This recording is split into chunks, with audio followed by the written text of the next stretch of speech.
Assalamualaikum warahmatullahi wabarakatuh. Perkenalkan, nama saya Halda Kisti Salsabila. Saya dari jurusan Pendidikan Agama Islam Universitas Islam Negeri Saifuddin Zuhri Purwokerto. Nah, di sini saya akan melanjutkan pembahasan pertemuan kemarin. Nah, kali ini saya akan membahas apa sih yang keliru dengan paham ekstremisme. Nah, ekstremisme adalah sebuah pemikiran, sikap, dan tindakan orang atau kelompok orang yang menuntut suatu perubahan serta menentang struktur masyarakat atau negara yang diungkapkan secara keras. Nah, yang termasuk penyebaran stereotip negatif, paksaan, intimidasi, baik individu atau kelompok dalam rangka membangun masyarakat yang homogen, yang sesuai dengan ideologi atau agama tertentu. Nah, tindakannya mencakup usaha penyebaran baik secara online maupun secara offline yang mengajak dan mengumpulkan simpatisan dari membenci golongan atau kelompok tertentu hingga melanggar konsensus bangsa.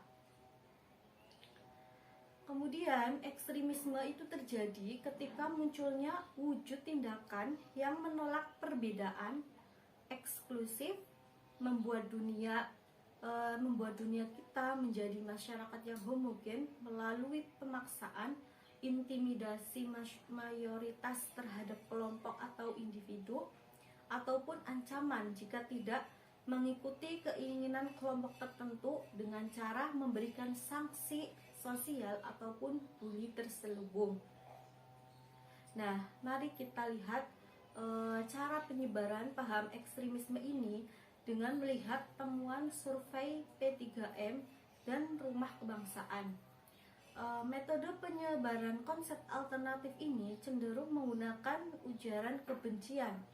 Dari 41 masjid yang diteliti di Jakarta, secara berturut-turut metode yang digunakan adalah yang pertama, yaitu dengan ujaran kebencian. Itu ada 60%. Kemudian yang kedua, sikap negatif terhadap agama lain. Itu ada 70%. Kemudian sikap positif. Sikap positif itu ada sikap positif itu ada 15%. Kemudian itu sikap positif terhadap khilafah. Kemudian sikap negatif terhadap minoritas itu ada 6%. Kemudian sikap kebencian pada minoritas itu ada 1%. Dan sikap negatif terhadap pemimpin perempuan dan non-muslim itu juga ada 1%. Jika sebuah pemikiran muncul dari rasa kebencian, maka keluaran dari basis pemikiran demikian itu sudah pasti tidak akan dapat inklusif.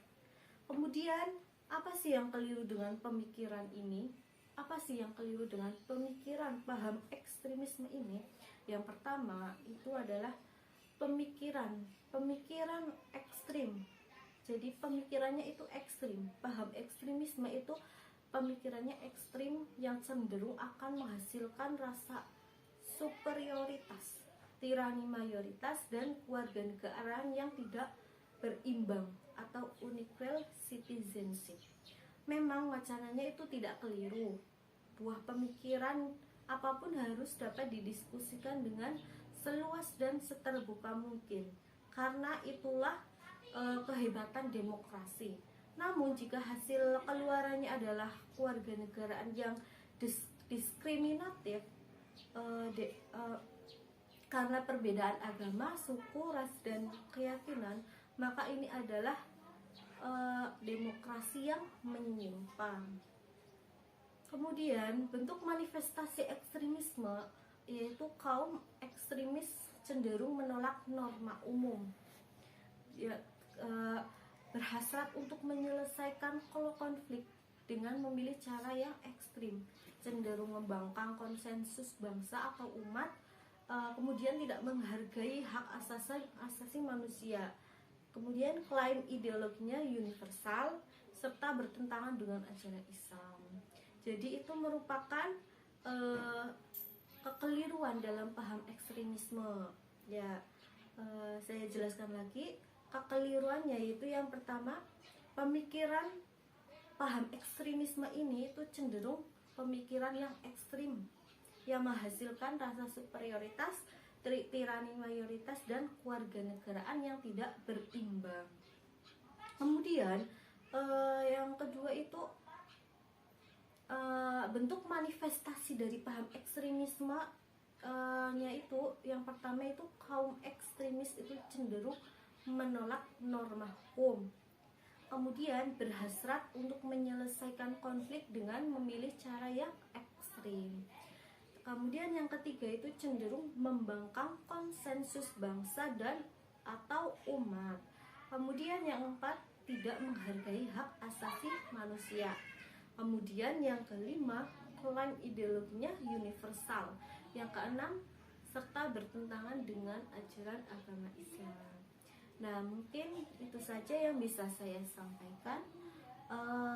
Pada part kelima nanti kita akan bahas upaya pencegahan ekstremisme.